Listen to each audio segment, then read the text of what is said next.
they are three areas in which we are locked in a mode of being that has been with us for 7,000 years. So the first one has to do with how we allocate resources. And the second and third have to do with how we make decisions.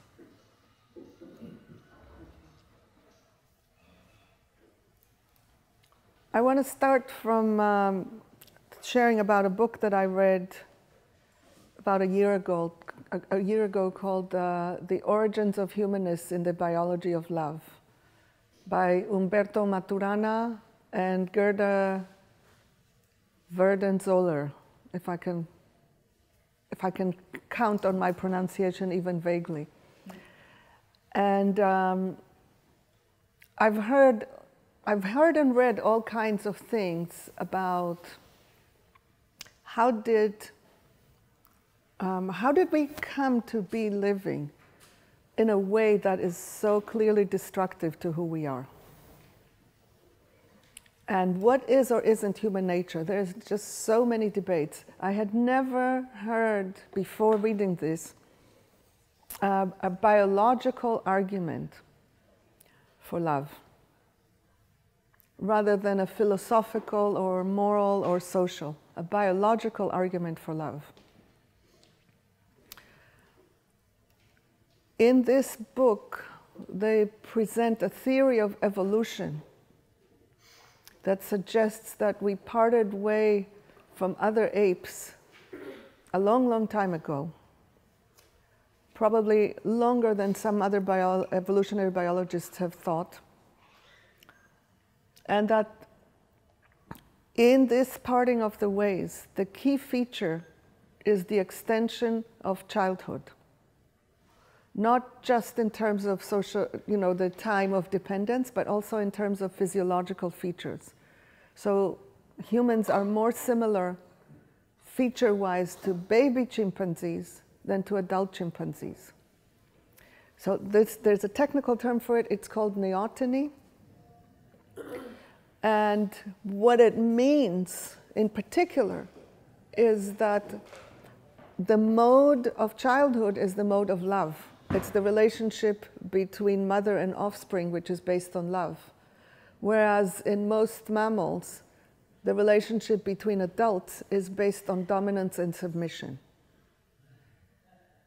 So if the childhood extends into adulthood, what it means is that we physiologically, biologically, depend on love for all our life. We still have the genetic makeup that makes it possible for us to do dominance and submission. But we have evolved sufficiently away from it to where it hurts us. We get sick from dominance and submission. The more dominance and submission there is, the sicker we are. Which I found incredibly calming to my spirit to read this, and there's more detail in the book, not a huge amount more, but there is more detail. I think it will come as no surprise that Umberto Maturana in some circles is considered controversial. So if you look at the word controversial, it is almost invariably that which is not in accord with norm. And it has come to mean suspect, but I don't necessarily look at it this way. I only look at it that there isn't widespread agreement, and since widespread agreement is manipulated, I don't necessarily take it to mean anything more than there are many people who believe this, and maybe fewer people who believe something else, and I still form my own opinion about things. So, back to where I was. In my understanding that I got both from that book and from many other sources, and including my own experiences, although I haven't lived a very long time ago, I have come to an understanding that for about 97% of our existence as Homo sapiens, we lived in dramatically different ways from the ways that we live now. Not just in terms of now we wear clothes and we lived in caves. I'm talking about our social relations and our relations to nature. There are many debates about how that shifted and what it means, and whether or not it makes sense to call it patriarchy, which to me it makes total sense. However we name it, however we define it, at some point humans broke away from being part of nature and started seeing our role as controlling nature. Where money fits in is exactly in that juncture for me. So the way I understand nature and life to operate is through an endless flow of resources and energy. Life cares for all that lives. That is the way life works. It doesn't mean that every single individual is ever going to have immortality. Death, decay, killing are part of life. And still, in some fundamental way, on a big picture, everything fits into some order where things nurture each other, become food for each other. We are food for certain creatures too. We've tried very hard to prevent that from happening in all kinds of ways, but we are food. And we make other beings be food, and that is part of life. At a certain point, we stopped trusting nature to provide, and we exited the flow. The exit from the flow takes two forms that interfere, both of which predate money and get exponentially accelerated when money is brought into the picture. One is exchange, and one is accumulation. Here is how it goes. If I give something to you and you instantly give it back to me, there's no flow. It cancels each other.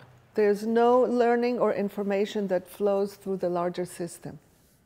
If I give something to you and you don't give something back to me, there is a new bit of information in the system. Something moved, and now that energy or resource, it or something that it is converted into, can flow elsewhere.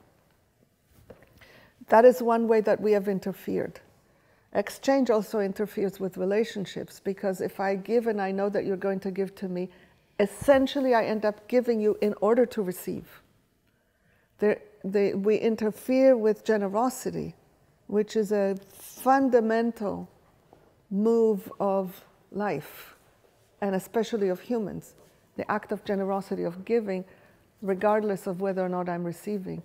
Exchange interferes with that. All relationships become instrumental, relationships for a purpose. I give you in order to receive. That's how exchange interferes with flow. Accumulation interferes with flow by removing resources from circulation. Now there's less, and suddenly there isn't enough. All indigenous cultures that I am aware of have a fundamental faith that if every being takes enough but not more, there's going to be enough. So if you accumulate, you remove things from circulation, and in this way you create scarcity. So this took me a while to grasp this, that accumulation and scarcity are co-created.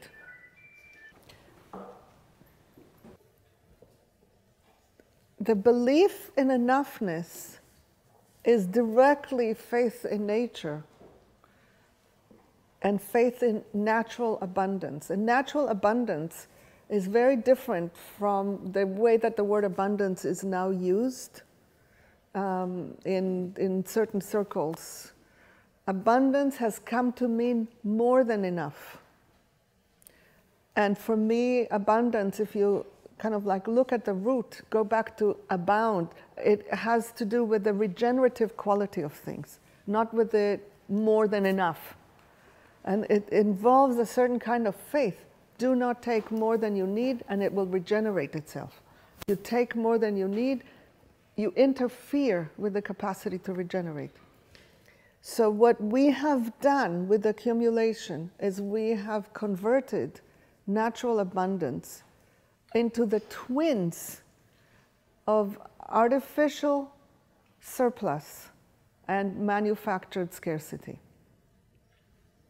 That's what we have lived in for about 7,000 years, not everywhere in the same way or at the same pace. That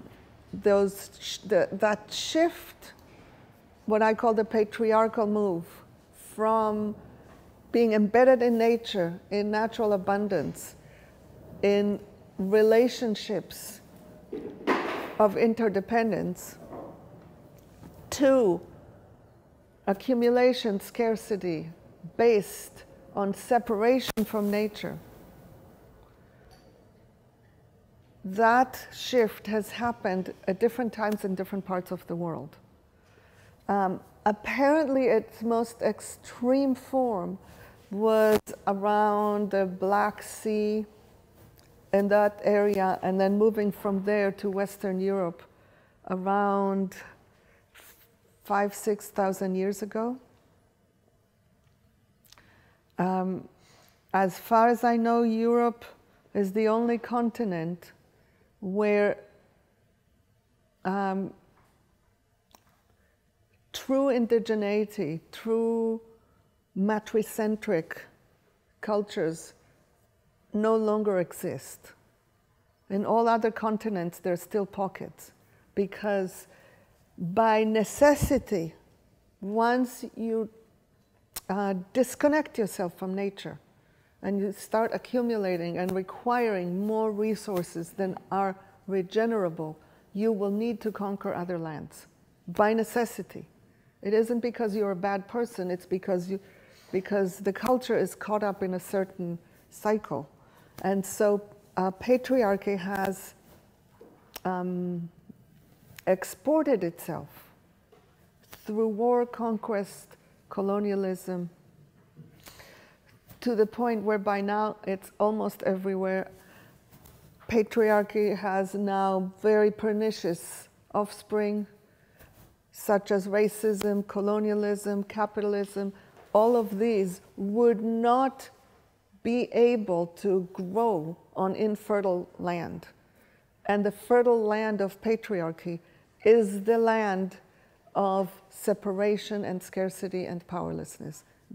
Those are the building blocks of the patriarchal mindset. And the solution to every problem is control. Because if we can't trust anything, we need to control everything. So during the Neolithic times, during Neolithic times, civilization became became closer together, or we had the first beginnings of civilization because of what happened in nature, which was a climactic change. The world became much warmer, and that had an impact on the food and our ability, the scarcity of food and our ability to feed ourselves.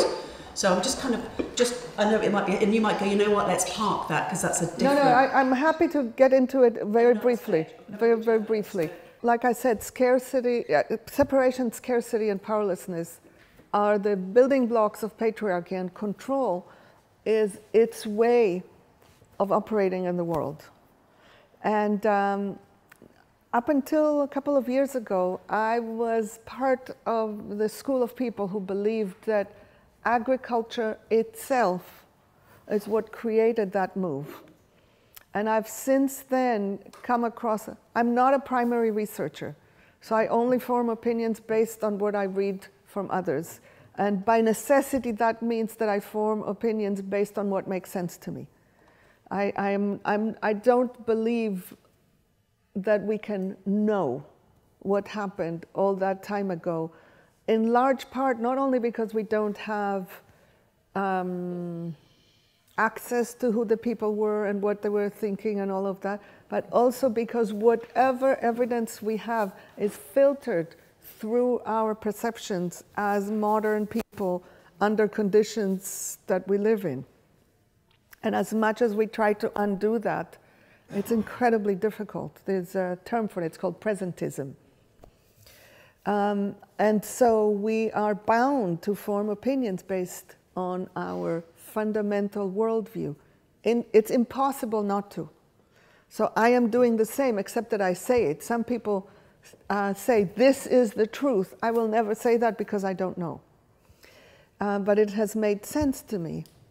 There's apparently evidence of cultivation of food as far back as 30,000 years ago that were done in ways that would be more similar to permaculture today than to agriculture today, meaning in interdependent relationship with nature. And that's one thing. And there are a lot of researchers, they are, again, controversial, they're not well respected in mainstream academic circles, who have done extensive research, and from their point of view, from what evidence they are gathering, all over Europe, thousands and hundreds of years into the Neolithic period, there were matricentric, agricultural, even city dwellings that were completely figuring out how to do it peacefully, non-violently, and in balance with nature, even while being what we would call civilized. So that is fascinating to me. And my personal conclusion is that the patriarchal move probably happened many times, and until modern agriculture couldn't be moved, passed on from generation to generation. It would be reabsorbed. The people would be reabsorbed who went in that direction. Whereas when you have accumulation and you can start passing wealth and controlling people through food, through lack of access to food, then it can sustain itself. But I don't know. In any event, the result of this is that we have, the deepest result of this is that we are no longer able to operate on the basis of need. We operate on the basis of concepts. Concepts. We operate on the basis of concepts instead of needs. And one of the core concepts that is the result of accumulation in particular is the concept of deserve. And think about it in this way. Up until accumulation started, and by accumulation I mean individual accumulation, I don't mean storage of food. If you live in northern climates or deep southern climates, either way, if you live closer temperate zones and beyond, there isn't going to be food available year-round. You need to store it. But there's a shift from storing it for the collective to storing it for individual benefit. That shift is what I refer to as accumulation. So up until that shift, and still in indigenous cultures, many places, and in, to some extent, in poverty-stricken communities, need has power. If I have a need, somebody will come to me and support me in getting the need met. I have a friend who grew up in the projects in Cleveland in the United States. The projects are slums. I don't know how well that word translates across cultures. And he and I have had several conversations about it. And he shared with me, for example, if you don't have money to pay the rent and it becomes known, whoever in the community happens to have a little bit more money in that month will give you, they won't even ask you, they won't wait for you to have to ask, because it is embarrassing to ask, and they spare you that humiliation, and somehow the community will collect the money and give it to you, and it's not a loan. It's understood that it's a culture in which people take care of each other. That is what I mean about need having power. The fact of having a need means resources will want to come to me. We have almost no memory of what that is like, except perhaps in well-functioning families, which are small, a minority. Suddenly, when you have accumulation, you're faced with a situation where there are people who have way more than they need, and there are people who don't have what they need. That is what accumulation does, because it creates artificial surplus here and scarcity here. That needs explaining. If there's no explanation, it is morally, psychologically impossible to grasp. You can see this freshly in every generation. Children find it initially impossible to grasp why there is wealth disparity. They ask questions. I'm curious just to know how many of you remember discovering wealth disparity and asking questions about it. Yeah, me too. It offends us. It offends us in a natural way, yes. I would say that children also find it impossible to grasp why there isn't world peace. Yes, exactly. Along the same lines. Exactly for the same reason. And I'm not going to talk about world peace right now, but specifically about resource disparity. The theory that humans have created to explain it is the theory of deserve. People have more because they deserve it. People have less because they deserve it.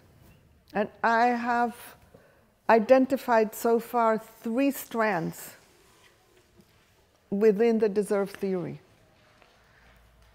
One is divine right. Divine right. Why do you have more? You have more because God decreed that you are special and you deserve it. That exists all the way into Lutheranism.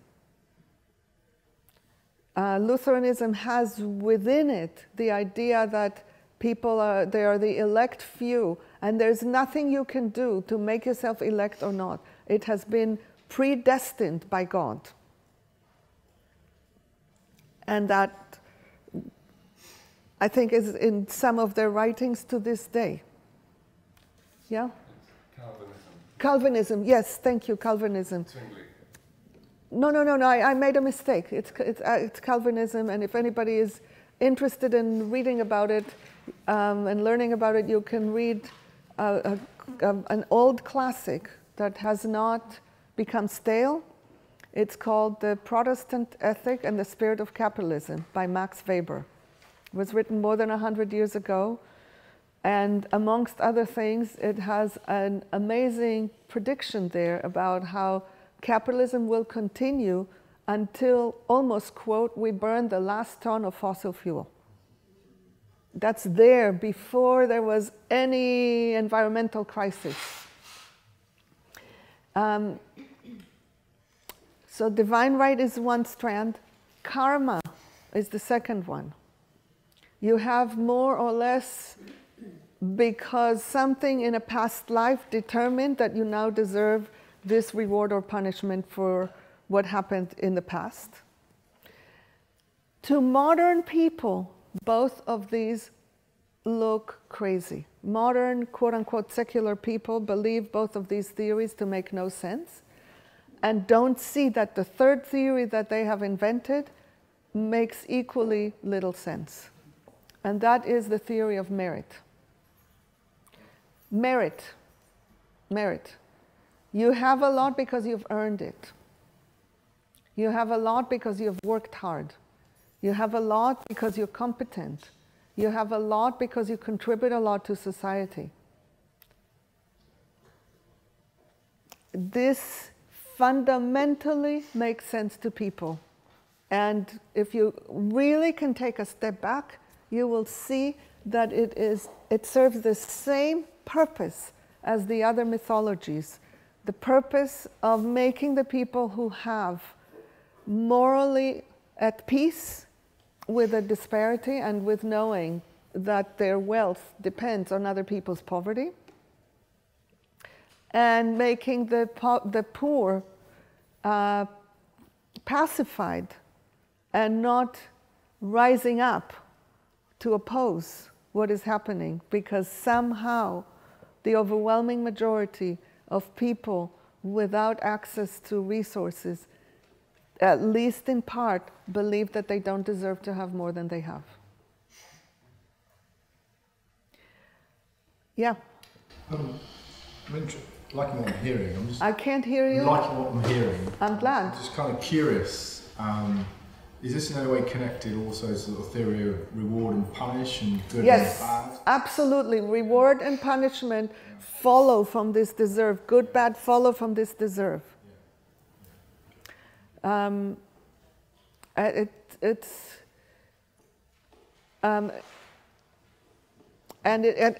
again talking about finding. I mentioned earlier finding things in the Bible that show us this thing. One of them is eating from the tree of knowledge.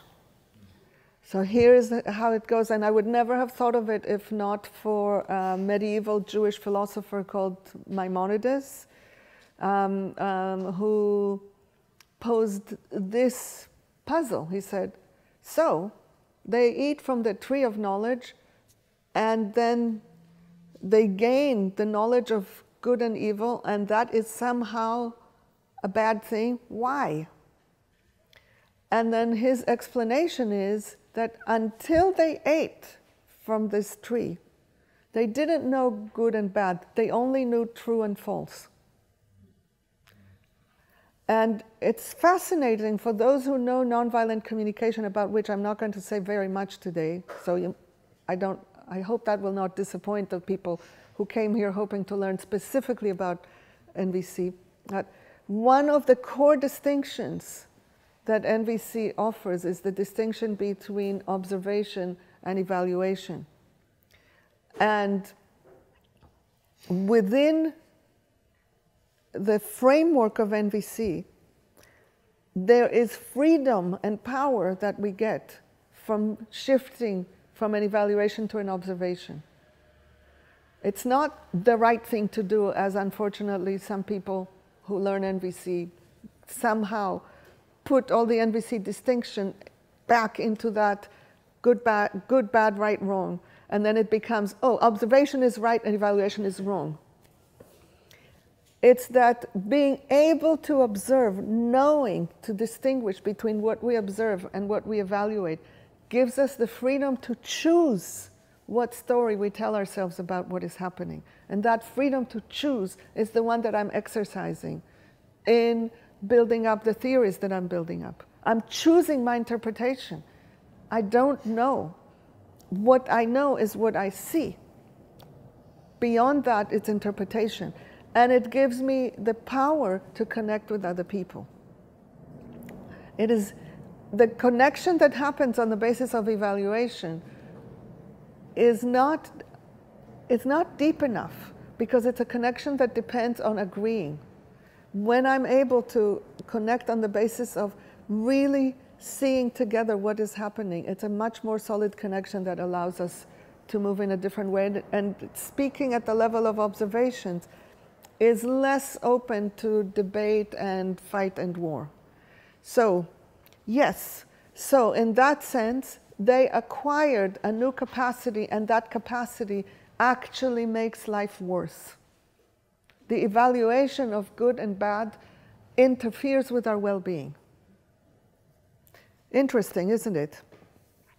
So yes, so the deserve extends not only to resources, it extends from there to behavior.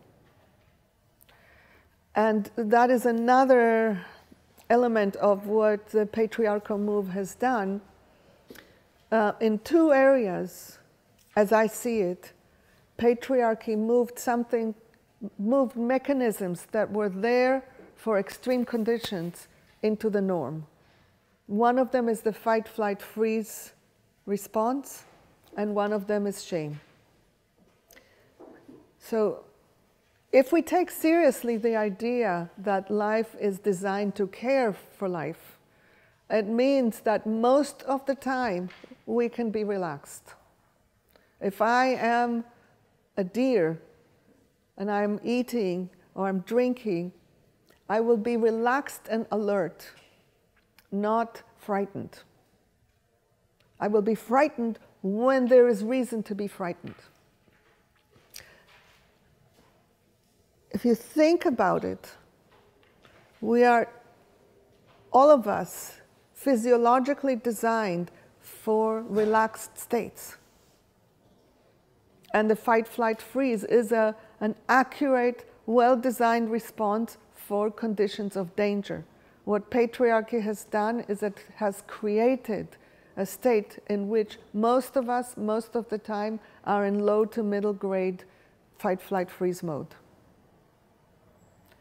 That's how we live, ready to be triggered. Somebody says one little thing and off we go. Yeah. How does it do that? Through child rearing. Can you say Child rearing. What is, okay, think about it. What is the highest value of a good child? What's a good child? Good. they do what you tell them. You do what you tell them. How do you get a child to do that? More punishment? Yeah. You scare them all the time. Right. Yeah. Okay, that's one. The second one is the mechanism of shame, which I believe is a social evolution, given that humans are deeply social animals and really need each other to survive. Anybody who acts in certain ways that could threaten the well-being of the group, you want to have a very strong mechanism for bringing them back in line, or else something could happen to the group. By necessity, this would be a rare event. And shame fits for that, for bringing somebody back in line to support the well-being of the group. Once again, patriarchy has, as I understand it, taken over shame and made it a primary feature of child rearing.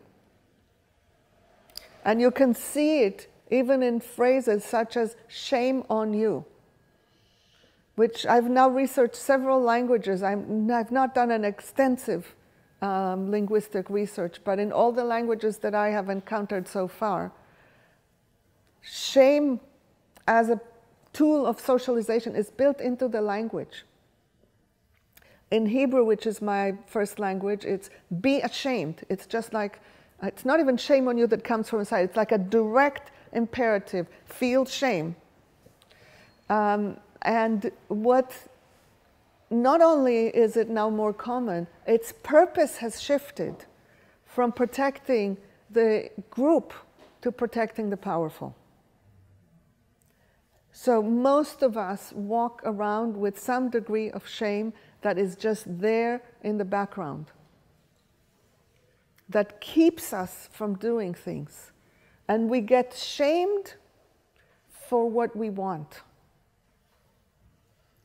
If you look at early childhood, you are made to be ashamed for wanting what you want, for moving spontaneously, for going for what is of direct interest to you, for saying what is true for you. Everything that is about being you is put into question. Do you recognize that in your own upbringing? Yeah. It's intense. I saw your hand, just give me one more second, which is, this is why, even before knowing this fully, I took it upon myself many years ago to become 100% shameless. And you see, why is this funny? Because the word shameless connotes someone who is a terrible person, totally outside of the norms. That's what shameless means. It's as if we are told that having a certain amount of shame constantly is a good thing. Yes, you had your hand. Yeah, I was just going to comment that there's also shame in not doing things as well. Yes, the things that you're supposed to do. Like what? Whatever it is that you're supposed to do. Whatever you were told that you were supposed to do. When do you feel shame? Sorry? When do you feel shame? Oh, when I'm sort of lying around not earning lots of money. Lying around? Not earning lots of money. Great. So you are supposed to be someone who is constantly working to earn money. That's what you were told. So when you don't do that, you will feel shame. Now, who benefits from you working hard to earn money? If you multiply that in the aggregate, not you individually, keeping billions of people preoccupied with earning money, who benefits from it in the end? Power. I'm asking you to think. What do you think? Well, I can't answer that question. I'm not really interested in who benefits. You're not really interested in what? In who benefits. I'm not kind of thinking in that way. So in my understanding, if you look at the last 7,000 years, you get progressively fewer people to have progressively more resources in relation to the total number of people living on the planet. I don't remember the numbers exactly, but right now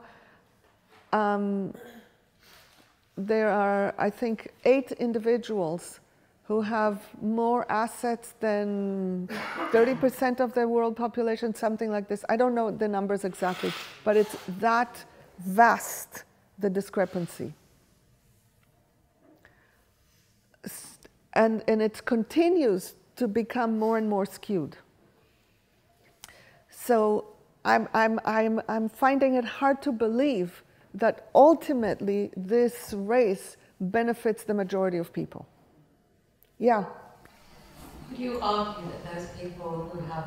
Can't hear you. Could you argue that the people who have accumulated have done it shamelessly? That's really interesting. I would say that they have done it in complete separation. So I think a lot, frequently, about one specific example that I know that when I solve this one, I will have made a quantum leap, which is there's the Walton family, owners of Walmart. They have billions and billions and billions of dollars. And there's a certain amount of billions of dollars that you can never spend. Even if you just tried to spend it for the rest of your life, you couldn't. So it's beyond what you could need, yeah? Their workers in the US, I don't know in other places in the world, the workers in the US, many of them who work full-time need food stamps to get through the month on full-time salary.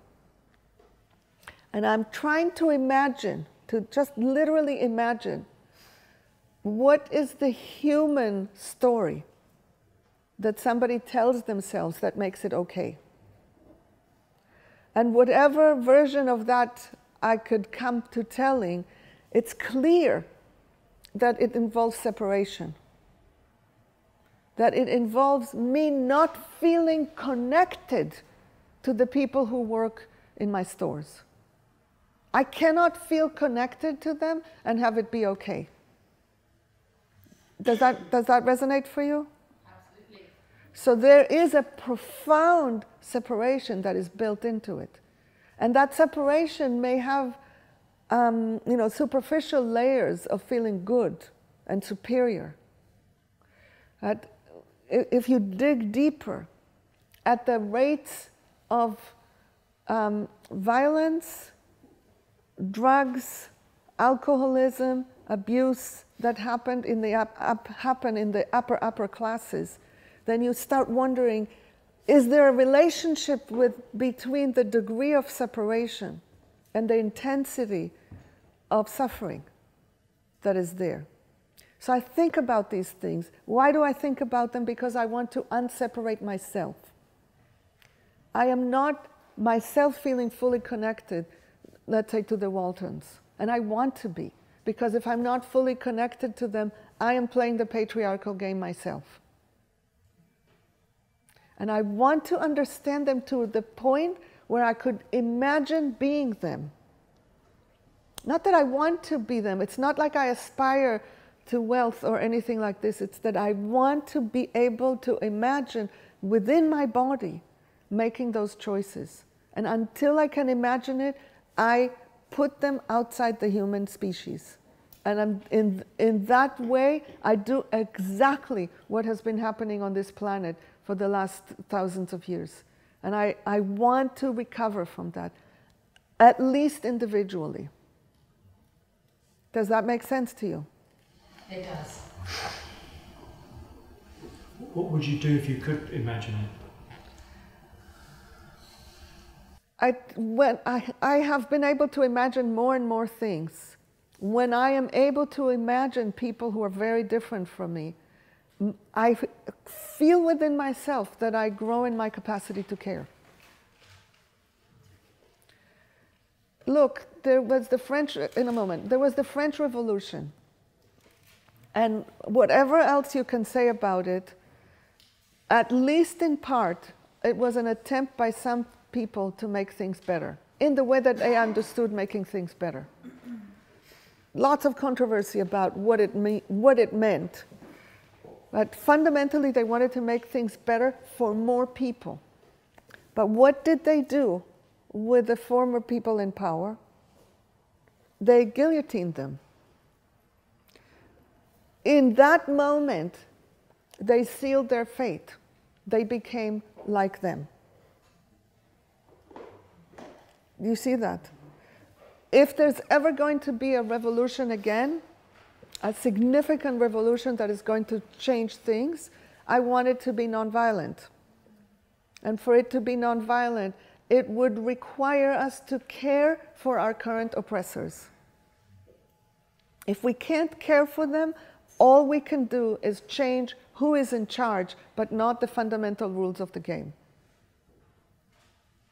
It's a very incredibly rigorous practice, and I have gone quite a distance, not all the way, but I've gone quite a distance, and I want to go all the way. Did any action come out of it? No, but here and there I am being put in contact with people with way more wealth and decision-making power than me or anyone that I know well individually. And I see that over the years, I have more and more ease in relating to them. And perhaps then influence. Perhaps to influence, yeah. And I also know that in order to influence, I need to be influenced myself. I cannot come to people with a prescription for how the world is supposed to be that is my job to convince them of, and expect that I will create a world that works for them and for me. I am absolutely clear that a world that works for me and not for Donald Trump is fundamentally not a better world than the one we have. That's interdependency. You're speaking to interdependence. Absolutely, yeah. Yeah, you had your hand up. Yeah, it's kind of building on what you're saying about connectedness, and we're talking about connected to other people. I'm wondering, sort of building on those people in power, how connected they are with themselves.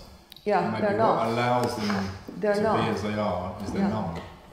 And really what we could do is extend compassion towards them, Yeah, because they don't have a full and complete life. So we are here in the country that perfected colonialism.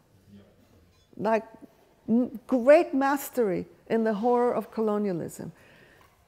As far as I understand, some of the ways of upbringing that have made it possible for people to be colonialists are still happening to these days in England. I'd like to know if there's anyone here who was subjected to these ways of being brought up. Just in our schools. Okay. The objectification of other cultures, other people, that's for me the start of yes. And that's separation from others, but in terms of separation from self, there is a code of not feeling. Yep. Not feeling and not showing. Big boys don't cry. Which is in most modern cultures, and there's some particular twist to the English upbringing of upper classes in particular. An Englishman's home is his castle. So we create a separateness with a moat. It's very much about separateness. And that's still separateness from others. I'm talking about, there's a particular thing, I don't know about it enough, but only through little bits that I see in movies. But there's something about separating you as the individual from anything that is life within you. Repression. Deep, deep, deep. Repression of feelings. Deep repression of feeling. Hurt, pain. And care. And care, yeah. All three.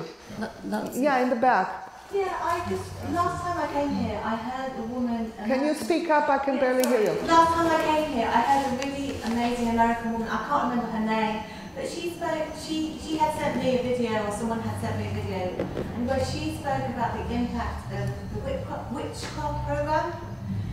And it really spoke to me in terms of how it had harmed the feminine.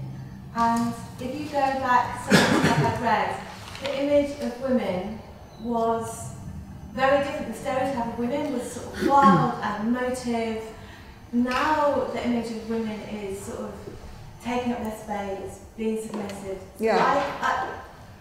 Yeah, there's much that we won't be able to get into today. No, it's just to make a comment on what we were talking. I feel like that was maybe a time that it harmed us culturally and emotionally to be a woman, to express a range of feelings, and we became disconnected from our feelings. Yes, yes, and far less than men. Yeah. Can I just build on that? Because when you were talking earlier about needing to care and be influenced by the Walthams, I experienced in myself, what would I do with my emotions, my anger, because those things we call female, maybe more feelings, would interfere with my ability to be influenced, at least initially, perhaps. Yeah. And I wonder where emotions fit with all of this. Yes, so not a topic for today, the emotions. Just the general point that being disconnected from our own emotions and our own needs and our own life energy is a prerequisite for being able to oppress others. And so it makes sense to me that boys are more brutalized than girls, and higher classes are more brutalized than lower classes, whites are more brutalized than people of color, etc., etc. Because you are brutalized enough to disconnect from your humanity to be able to not see the humanity of others. It's incredibly intensive, this kind of stuff. So I want to go back. I want to go back to money. It's much easier to talk about other things than to talk about money. Yes. Can I ask a question around money? Yes, please. I've been finding myself hearing people talking or writing about the idea of abundance in the sense of more than enough, that it sounds like you're not about. So unapologetically earning more than enough with the mindset of having kind of money on our team, the team of people who also want to give back. And so that earning and giving and generosity and taking are somehow completely interconnected. Yeah, I have a piece to complete before this, which is the place where I was saying earlier that this idea of merit makes sense to people. They hang on to it. And I often get very difficult responses from people when I ask them, why is it that a medical doctor would receive so much more money than a woman who cleans houses? Why? At the deepest level, we all know there's no reason for it. No reason whatsoever. Because on the fundamental human level, they have the same needs. So essentially what we are saying, when we pay someone more than another person, we are saying this person's needs are more important than this person's needs. They get priority.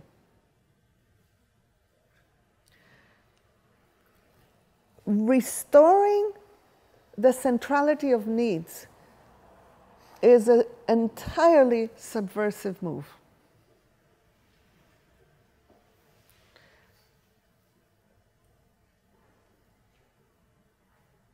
We do it to some extent, and even that less and less so in our families. But in society at large, it is incredibly destabilizing for people to imagine shifting from you earn what you deserve to you receive what you need on the basis of there being enough. It is so destabilizing that people do not want to make that move. It questions too much of what we take for granted.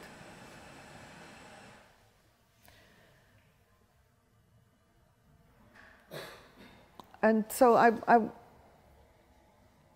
I am engaged in more and more experiments of unsettling this piece of exchange and deserve, both of these. And I replace them with the core principle that I try to operate by, which is the principle of willingness. Willingness.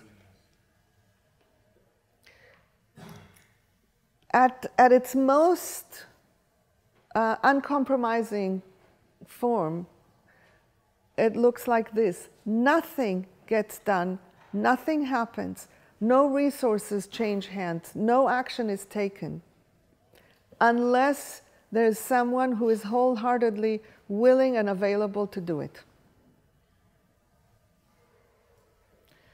So, for example, when we get later into how we do money here, which is part of the experiment, I will ask you to give the smaller of two amounts.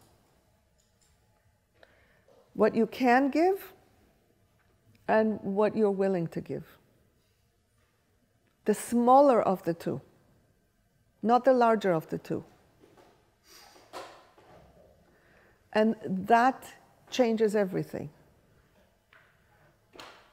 And people find it like, what? The smaller of the two? Everybody wants the more. No, I want the smaller of the two. And here is why.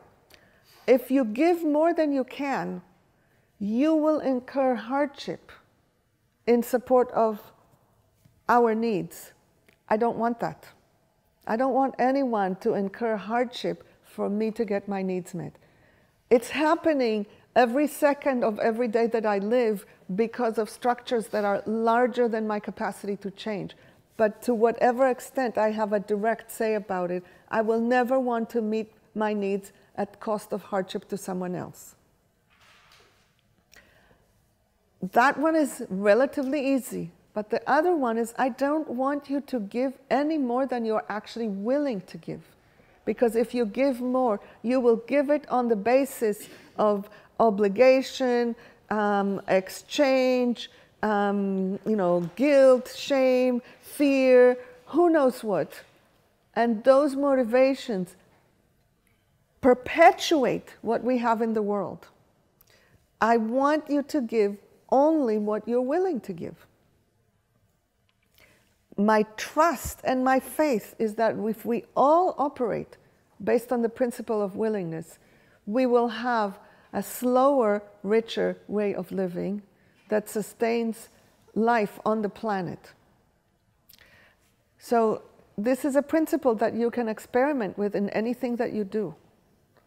It's easiest to experiment with it in areas that are outside the economy, because we're very small in terms of the economy at large. But let's say that you are part of some volunteer project. The ethos of overwork definitely bleeds into volunteer work. Are there people here who volunteer and are overworking in their volunteer work? Raise your hand. Okay, so that's a lot. Imagine adopting the principle of willingness in your volunteer projects.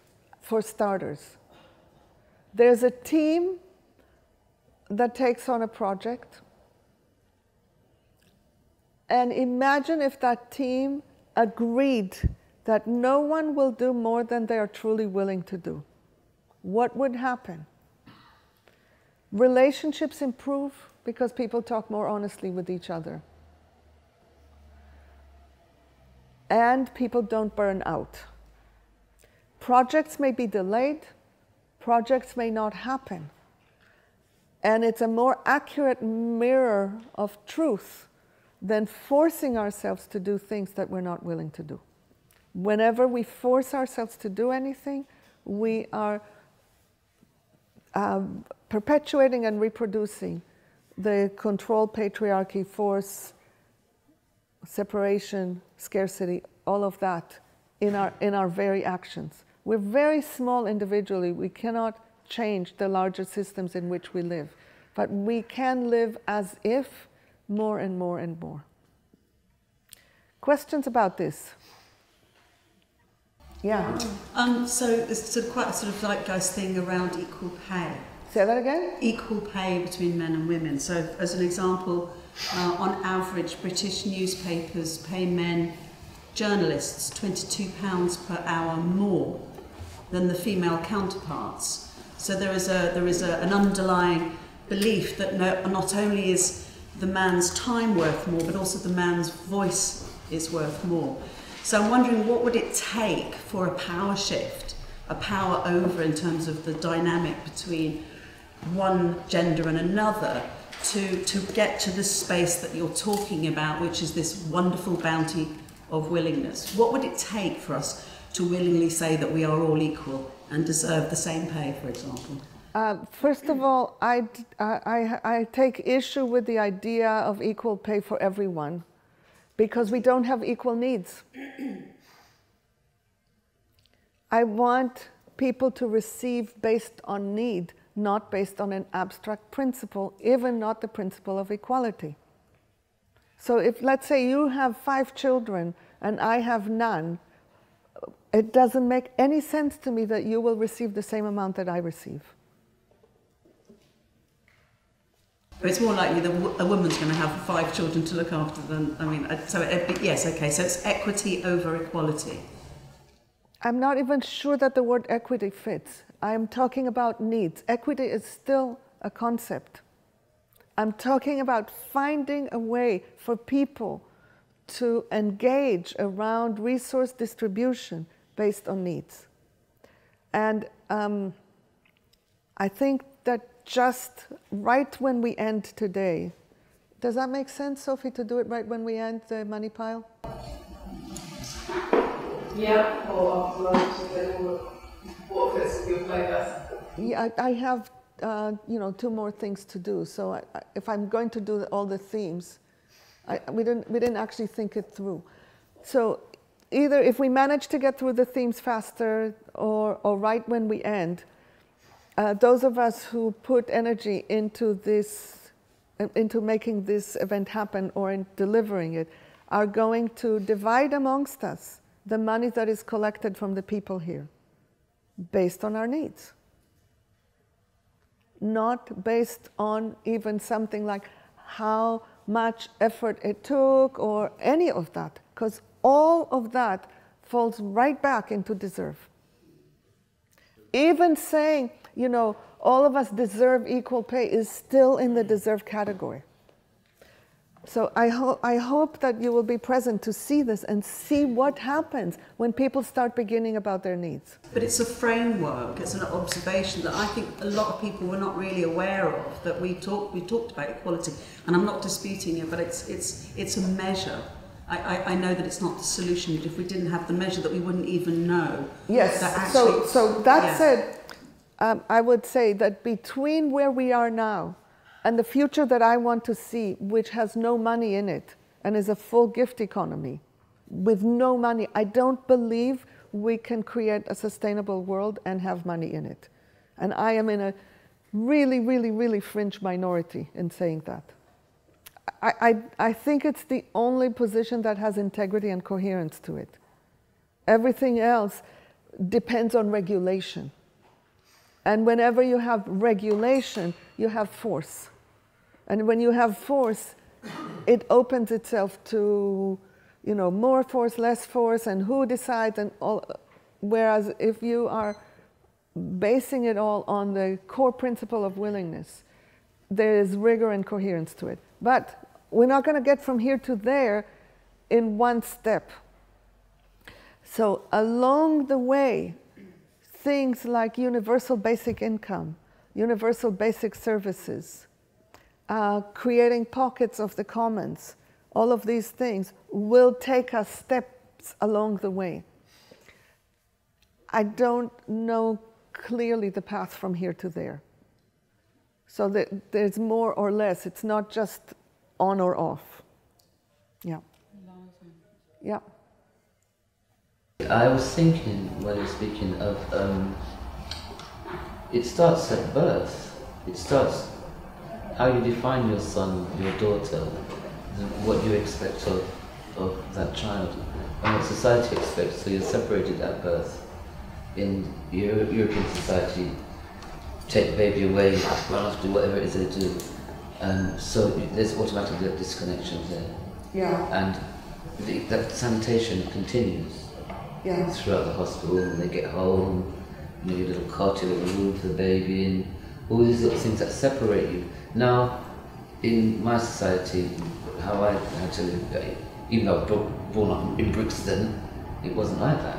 Yeah. We didn't have that luxury. A separate room, little cots, then all these, you know, your bath and all these little different things. We didn't have that. So the connection was deeper. Yes. I felt, because there wasn't a choice of putting that child to one side, which in European society tends to mentally, physically do that. Whereas we live in one room. Yeah. Baby's going to be in the bed with you. That's it. And it just naturally flows from there. So I think separation starts. Yeah, another thing that is of interest related to this is there's a category that has been named maybe 20-something years ago. It's called the high needs baby.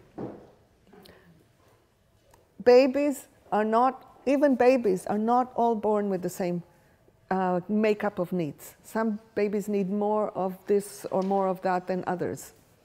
So I don't know how they classify. And however they classify, researchers went to an African village, I don't know in which country, and looked at all the infants that were there at that time and evaluated them and assigned the label high needs to some of them. They came back a year later and they discovered that more of what they had labeled high needs babies were still alive, which is fascinating. It means that having higher needs confers a survival value in a society that lives close to, close to nature and in interdependent relationships. Whereas in our society, having higher needs consigns you to a life of difficulty. Fascinating. And it's not the same, but it's completely related to what you were talking about. When you put needs at the center, everything changes. So I invite you to experiment in whatever small circles of influence you have, and what it would look like to put needs at the center of your relationships rather than concepts. Not even the concept of rights.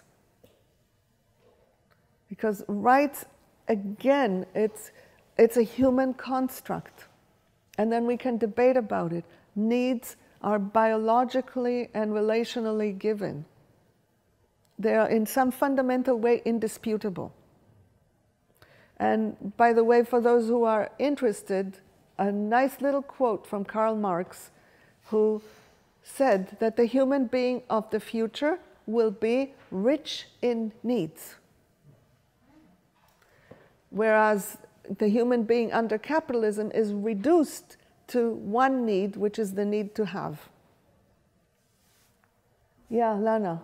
Because I was thinking about... I can barely hear you, so I don't know if anybody else could. My voice is really bad at the moment. I was thinking of my children, and my boys needed more, you know, and while they were growing up, that when a child needs something, you, like a baby, you've got to figure it out yourself. They can't tell you what they need.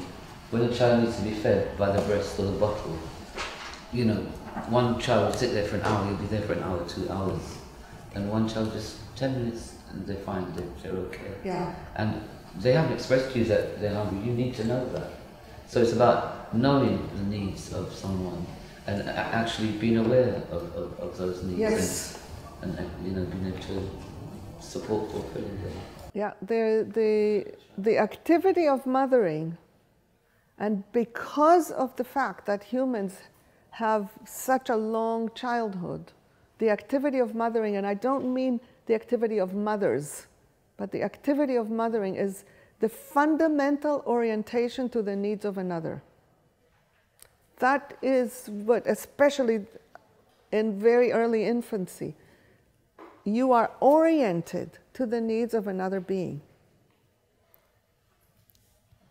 All of us have experienced being given to without being expected to give back. All of us have experienced it early in life. We encounter the exchange later. But the fundamental place where we enter life through the gift. Yeah. Can you expand on the definition or concept of need? I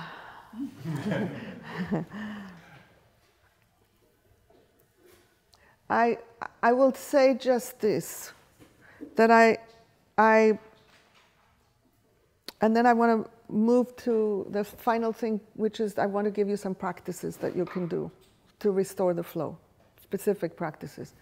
But I want to answer your question, which is there are many theoretical models of needs, ways of characterizing and explaining what is a need and what isn't a need. And the simplest thing that I could say is that when you want something, the like first draft, the first approximation is the need is why you want it. So if you think about something that you want and you ask yourself why you want it, maybe you will need to go 3 layers deep to get to something that is really clear and essential, but you will find it if you go down the ladder of why. And if you go down deep enough, you will discover a pool of whys that all humans share. Another way of answering it is, if an infant doesn't need it, then it's not a need.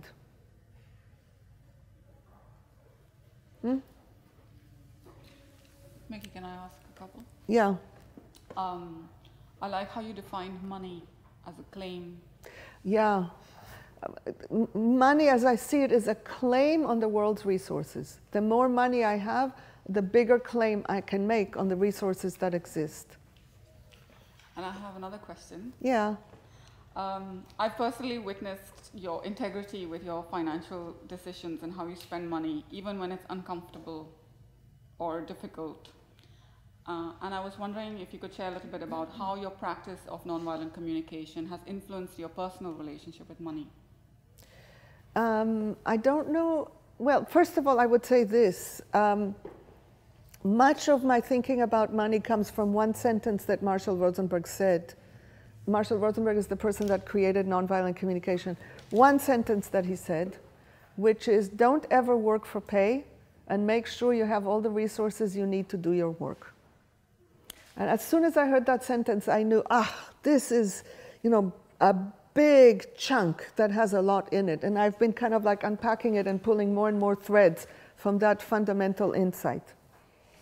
Can you repeat that, please? Yes, don't ever work for pay, and make sure you have all the resources that you need to do your work. And each piece of this, you can start asking questions about it, and that's what I've been doing for years. What does it mean, resources to do my work? Does that mean a kind of asceticism? No, because my rest, my well-being, my pleasure, my ability to experience beauty, my connections, they are all resources that are necessary for me to do my work. So you can kind of like dig and expand and find so much in there if you don't stop at anything that doesn't make sense. You just keep digging and digging and digging. And I think what you are asking about relates to one of the practices that I was going to introduce to people. And since it's not the easiest practice, I want to get to it in a moment.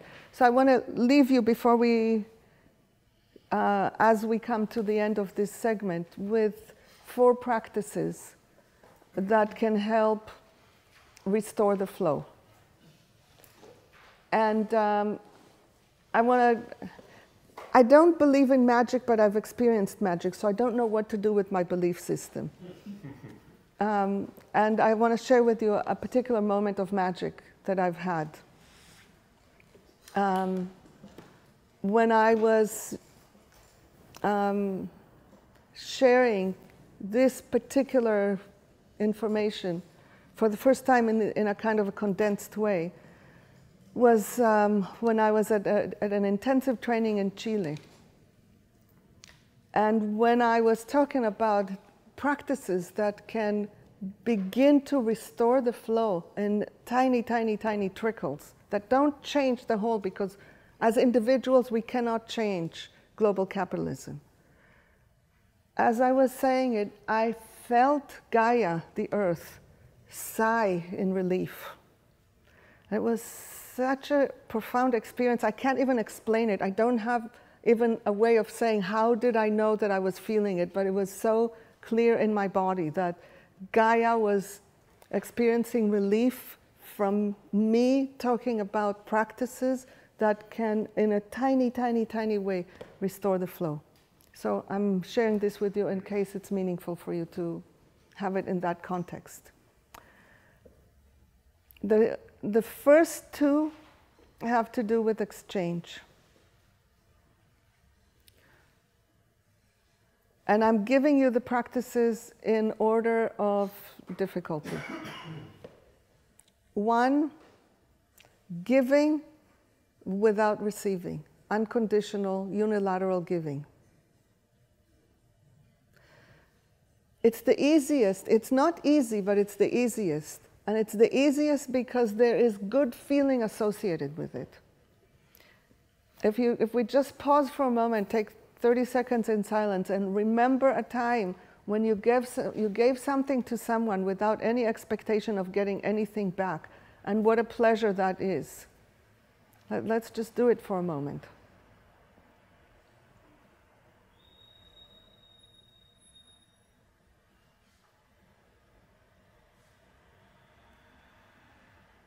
So, just curious, raise your hand if you were able to remember something and you had some pleasure in the memory.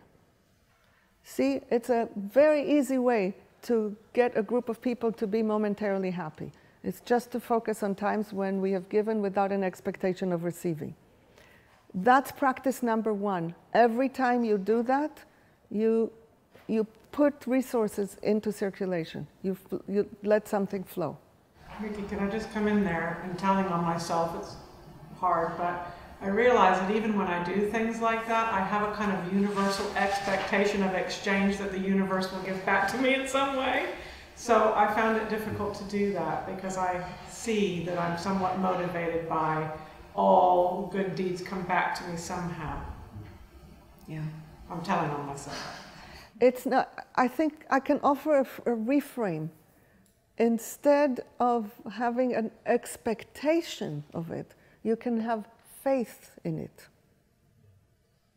And by moving from expectation to faith, you are aligning with life, because faith by necessity has no control and no knowing. Do you feel the difference? Yeah. Thank you. When you have an expectation of receiving, you have a contract with life. And the contract says life is going to give me enough. A contract can be broken. Faith has no limit, no end. It can't be proven or unproven. Embracing not knowing is one of the most curative things I know to the illness of patriarchy. Especially those of us who grew up in Western, modern ways of being. We are so habituated to knowing. What do you mean you don't know? You're supposed to know. And to really and truly embrace not knowing is so liberating. So that's the first practice. Second one, you can almost guess it, I imagine, receiving without giving. Unconditional receiving. And it's very hard to recognize that if I am unwilling to receive, I block the flow to this exact same amount as if I'm unwilling to give. Now, interestingly enough, there's a clear reason why we have such a difficulty on giving, in the area of receiving, because it is associated with debt. And I'm not going to expand on it, but I do have one more book to recommend, which is by David Graeber, Graeber, called Debt, the First 5,000 Years,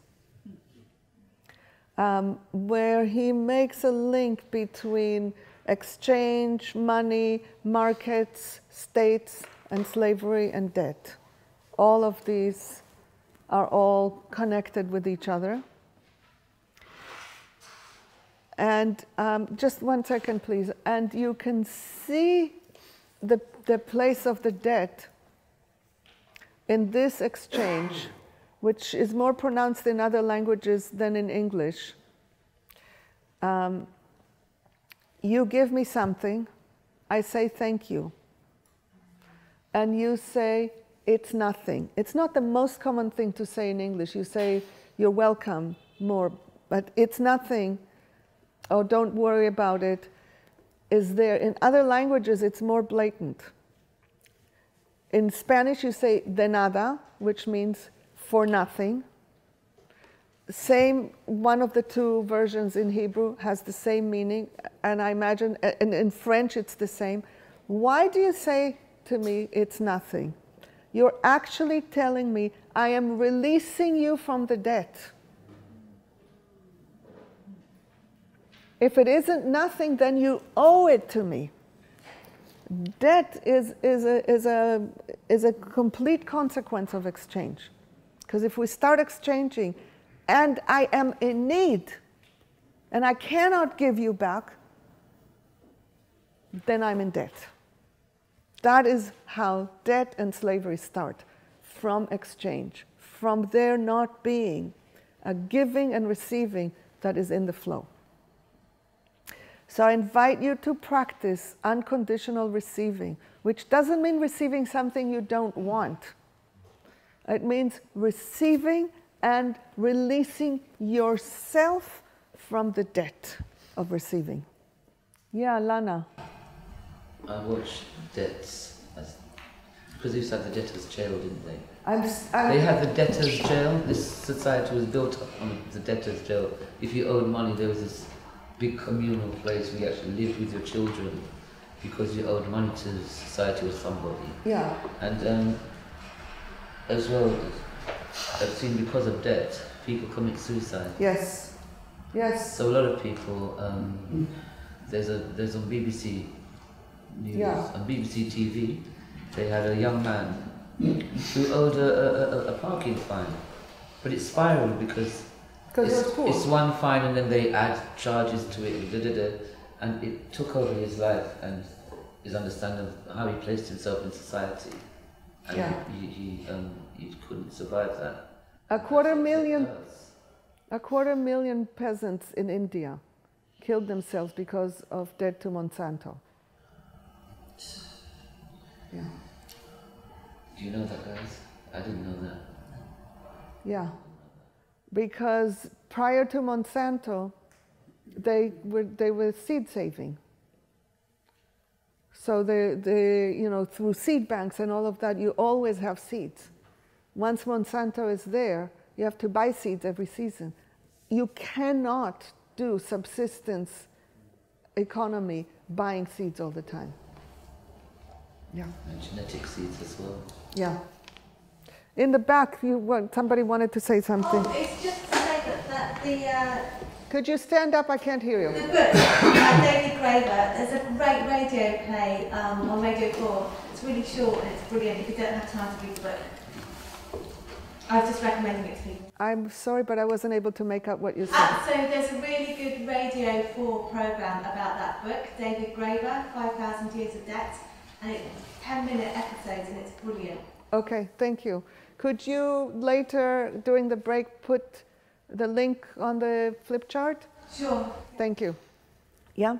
I'm just noticing how moved I felt when you talked about the nada de rien language thing, because it's really like the opposite of how I saw those phrases before, because I used to think of it as if you say you're welcome, it's like I'm acknowledging that there has been a giving here.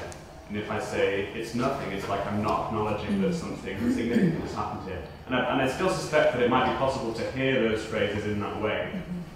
But I'm really appreciating seeing the reverse side, which is saying that this is true giving, I'm contributing to the flow. There's a different way that you can respond to it, which is you give me something, I say thank you, you say thank you for thanking me. And that honors that something happened. Yeah. I was wondering about in the thank you itself, if in that it's already stepped away from natural flow. Or would you say that that is an acknowledgement that's part of flow? I have a sense that it can be an acknowledgement of relationship and of generosity. Yeah. Yes. In so many cultures, in Indian culture, quite often the view that a daughter has been born into the family is immediate debt. Yes. And so infanticide in India, killing baby girls was common for a long time. And that sort of sense of ownership. And so when you talk about this, it suddenly moves me incredibly, because I am one of four sisters. And even now, generations still talk about their daughters are on loan until they are married, and then they belong to the patriarchal system, and it's still continuing. And they are receiving us as, as young women that now belong to them. And it's so steeped from a very young age of being in debt by the child that you have. Yeah. Yeah. Let's take a breath. We live in a world with an amazing amount of horror and an amazing amount of beauty, and I want to remember both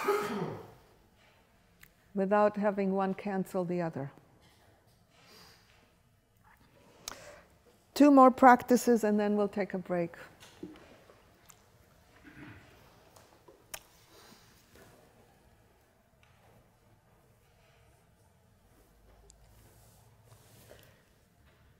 The third practice is the practice of deaccumulation.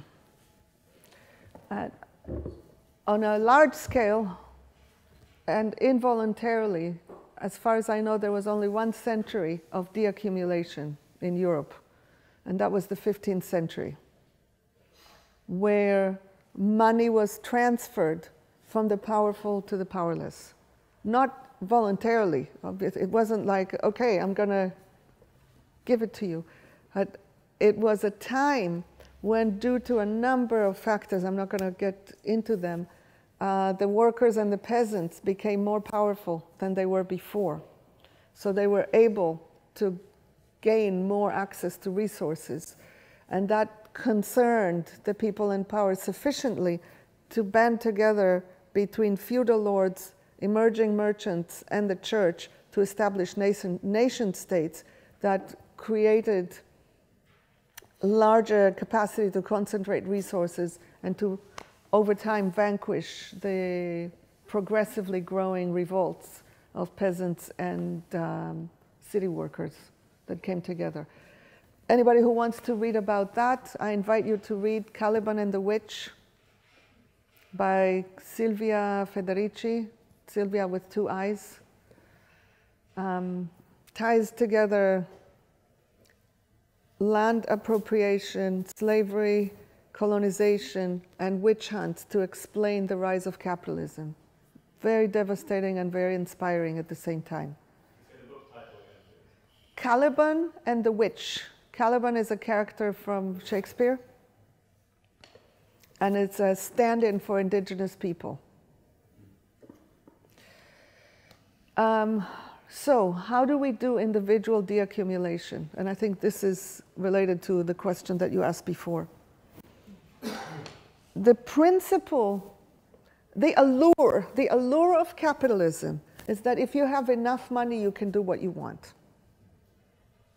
And this is because money is extraordinarily versatile. You can exchange it for almost anything. Not for any of the things that truly matter, but you can exchange it for almost anything else. You can almost get love per hour. When you go to therapy, almost, except that they're trained not to love you. They're not supposed to get involved. What does getting involved mean? It means caring and having your heart open to the person. You're not supposed to. Of course it happens, because we are human, no matter what training we receive. But it is frowned upon. You're not supposed to show affection. If you read Freud, it directly speaks there about not satisfying the needs for affection of the patient. Yeah. It does depend on the approach, though. Yes, yes, of course. But if you think about the word professional, professionals don't have a biology and don't have hearts. And amateur comes from love. Oh, nice. Amateur comes from love. Thank you. So a professional, by definition, is someone who can control their appearance and act professionally. What does acting professionally look like? Think about it.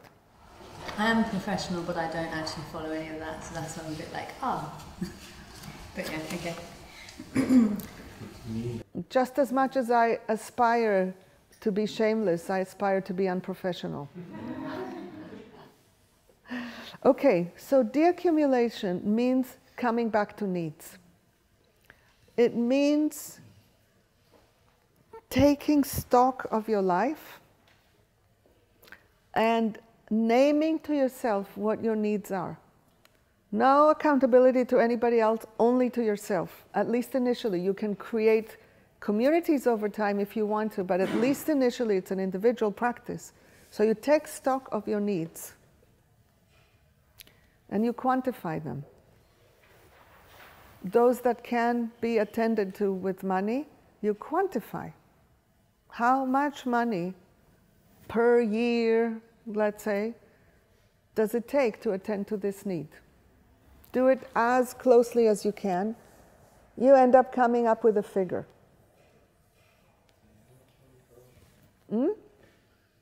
What you? So you take all your needs and you quantify them with money. You come up with a figure. I'm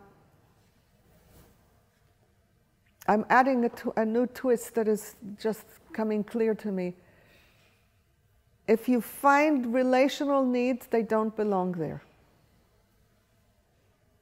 Needs to be appreciated, needs for recognition, to be valued, to be cared about, are unquantifiable.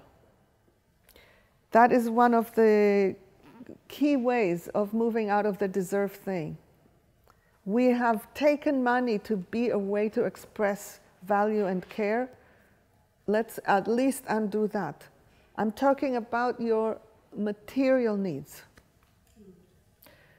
Food, clothing, things, you know, going to museums, whatever it is. What about needs like healing? What about needs like healing? What do you mean by healing? Like, I have a trauma that I need to heal. It's fascinating that that has now become commodified when it used to be done within human communities. So just one tiny little thing, everything that is economic growth comes from taking either something from nature and converting it into a commodity, or something that used to be done between humans without money and turning it into a commodity. But when you talked about the non-material needs earlier, that you need to do your work, that Marshall talks about the resources you need to do your work, for example, and you talked about a series of non-material needs. I have no problem with that being included. Okay. I'm talking about getting money so that I can feel valued. That's what I mean by relational needs. But so some needs that are non-material can come into this deaccumulation. Yes, I was being sloppy about the word material. And by the way, it's not a can. It's you decide for yourself. You decide for yourself. Once you have the figure, comes the interesting moment.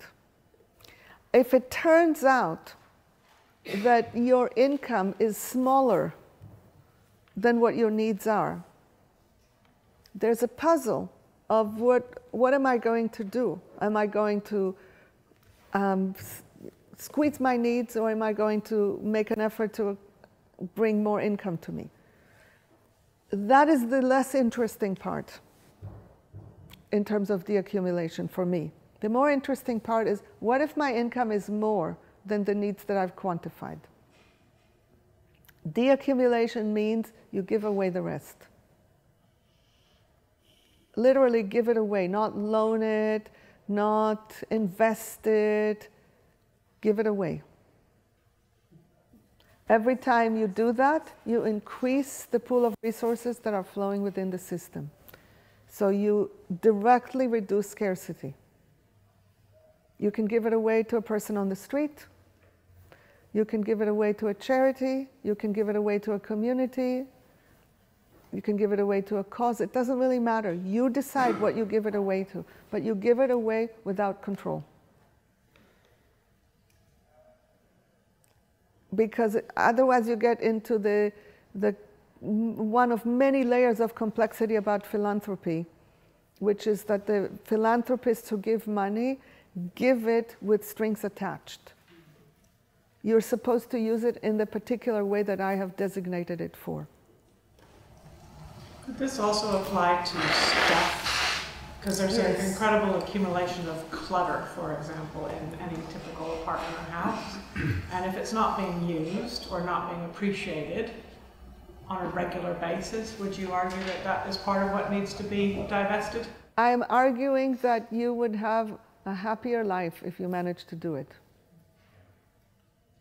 And that's much of that stuff. I can speak to that. I've done that. Much of the stuff, much of the stuff, if you give it away, can be of use to others. Yeah, absolutely. I mean, there are other things. If you have stuff that you do use, but rarely, and it's of good things, what about making it a neighborhood asset? Starting a neighborhood resource library. That's nice. Yeah. Streetbank.org. Streetbank.org gives you the facility to do that in your street. Yeah, there's a few around London, the Library of Things. The Library of Things. Yeah. Amazingly enough, where I live, public libraries have there's a tool lending library, which is such an awesome thing. So, a bit of a library where you can go and have someone to talk to for a certain amount of time. Okay, so that's the process of deaccumulation. And my belief is that if you do this practice rigorously every year, you will start consuming less. Without putting any pressure on yourself, it will just happen by itself.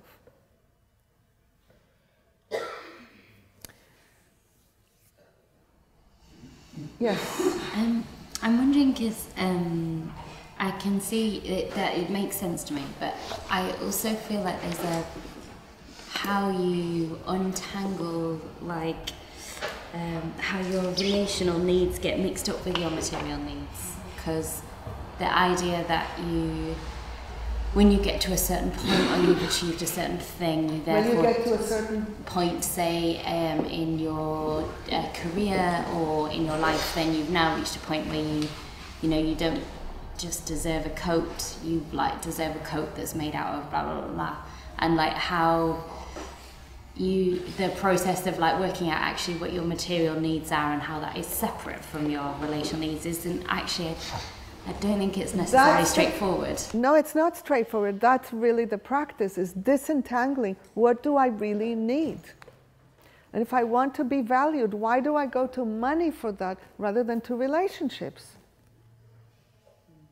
We are commodifying more and more and more and more things until the space of human relationship is becoming thin. And now we're talking about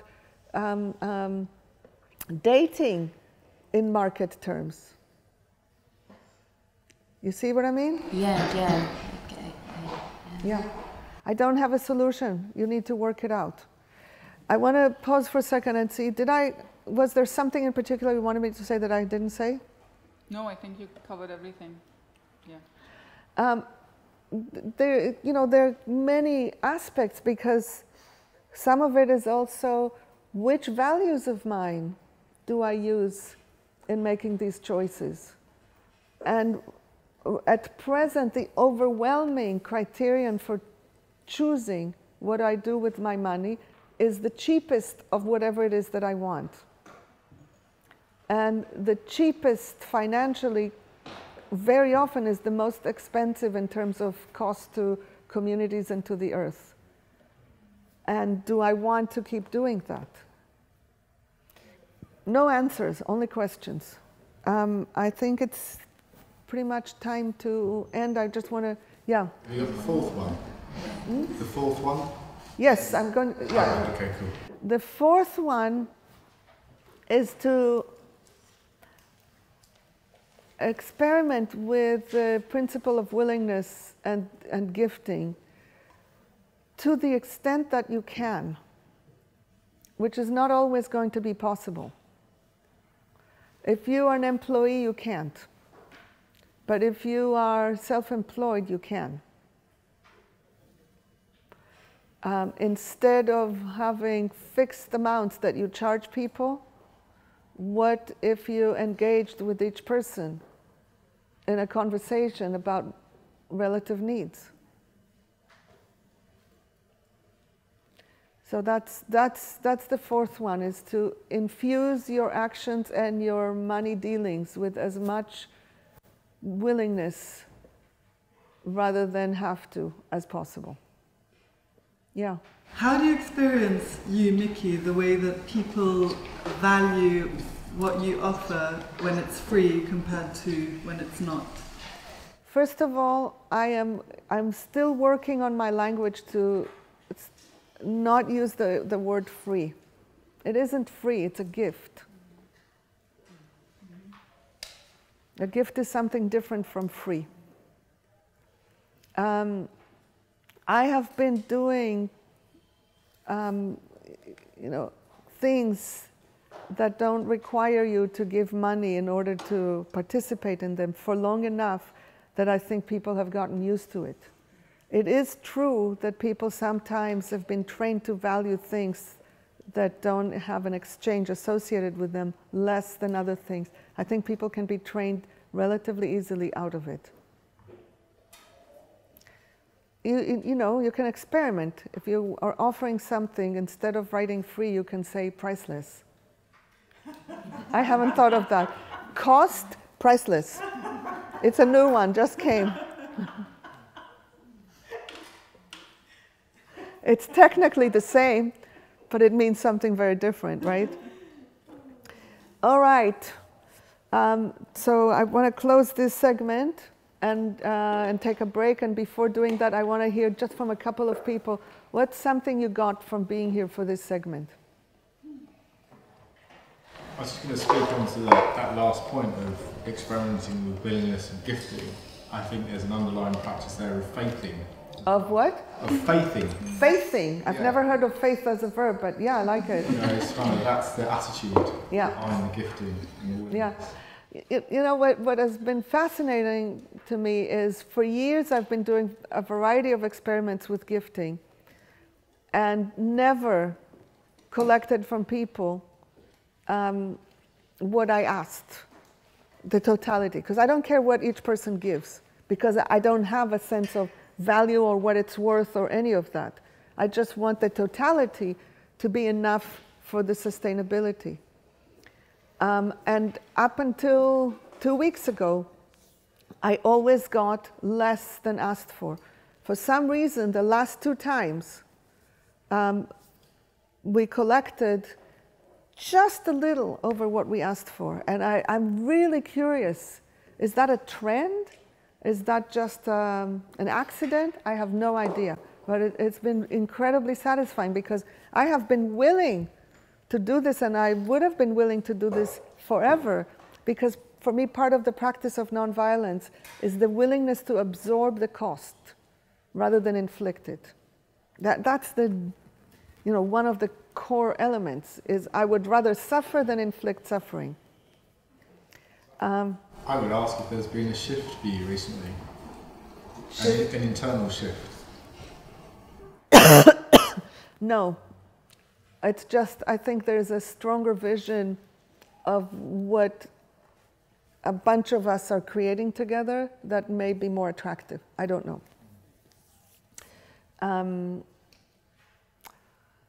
So... Can I make one book suggestion? Yes.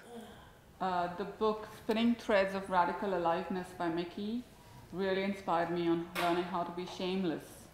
That's the book, right? Yeah. And it's an amazing read if you want to pick it up. Spinning Threads of Radical Aliveness. Spinning Threads of Radical Aliveness.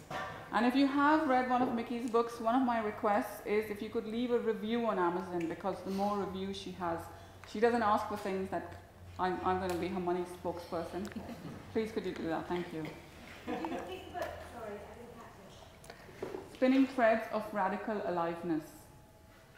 There are three books. That's the one with shamelessness. How many people have read one of my books who are sitting here? And how many of you are willing to do what Cleona just asked? Okay. Yay. See, you're so powerful. Thank you. Okay, one more thing that anybody got from being here. What have you received from this? Yeah. I have so many more questions now. Great. And a little bit of anxiety about how to be, but because I'm going through something very personal at the moment that's very difficult and around money and separation from someone and how to navigate that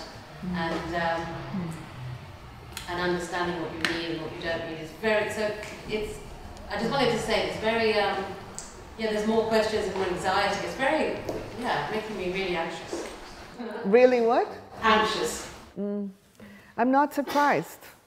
And you're reminding me of one bit that I forgot to say that I just want to add. Is it still on? It's still recording. Which is that money, one of the things that money does is it masks our dependence on other people.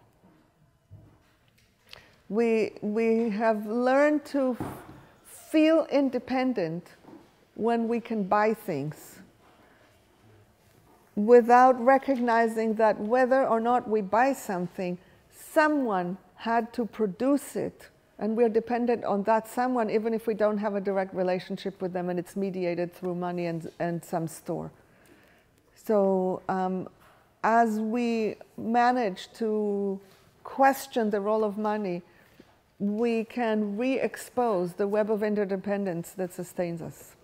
That was why Gandhi was against pensions. That was why Gandhi was against pensions. He wanted communities to directly, personally look after their elderly.